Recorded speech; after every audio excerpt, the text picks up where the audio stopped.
swimming pools, above ground, in ground. Does it matter? How does FHA feel about them? What is the value add? Just your whole take on above ground swimming pools are considered personal property, not real estate. Okay. So no adjustment is made for an above ground pool. All right. However, an in ground pool is an improvement to the property. It's literally dug into the ground and typically done in either gunite, vinyl liner, or the fiberglass drop-in formed pools. You have to do a lot of digging. You have to have mechanicals separate, everything else. Right. So above ground pools, they do not make an adjustment either way. It's considered personal property. Consider it one of those put up pools that you put up in the spring and you take it down in the fall. Even if it's one of those big fancy ones, no value. However, you do get people who are buying just for the pool. Yeah. And that's fine. Those people will look at just the pools. So it's a matter of just a smaller market. Now, when it comes to in-ground pools, it can go any which way. And let me explain why. All right. If you have a house, let's say in Warren, where your standard lot size is 60 by 120, you've got your standard 1,200, 1,400 square foot brick ranch, and you have this little backyard, and it's all concrete and a pool. Okay.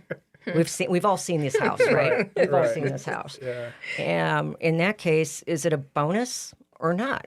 Well, first thing I would do is try to find three comparables that are the exact same way.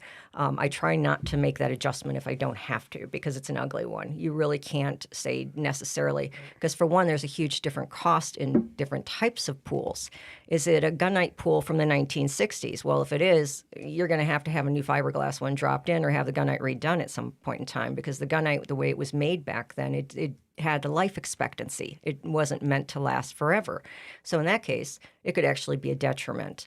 And if it takes up your entire backyard, it could be a detriment. Some people say, I got dogs, I want them to have grass to run around in, and I don't want them just running around on cement. And also, there's the fear of kids and animals falling in, and there's also liabilities there when it comes to a pool. So when it comes to pools, you really have what I call a pool buyer, somebody who will literally buy the house just for the pool and, fix the house up accordingly. And not only that, but another thing to consider is we're Michigan. We're not Florida. Right. That pool is only usable 3 months out of 12 months of the year. By all means, it's technically considered a functional obsolescence for a house in Michigan because, again, we are a seasonal market and we don't have 80-degree weather all year round. We're lucky if we get it for 2.5 months. Right. So the cost to maintain a pool and take care of it, close it up, reopen it, all the above could be considered obsolescences, meaning deterrent from value.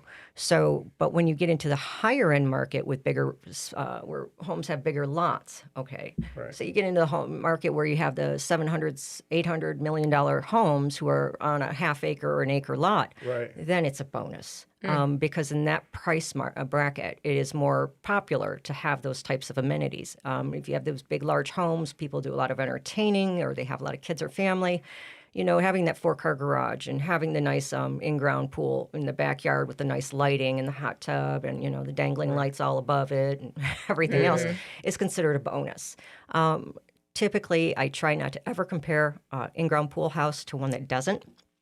And even if my best comparable is a house with a pool, my subject does not, I do everything I can to avoid using that comp.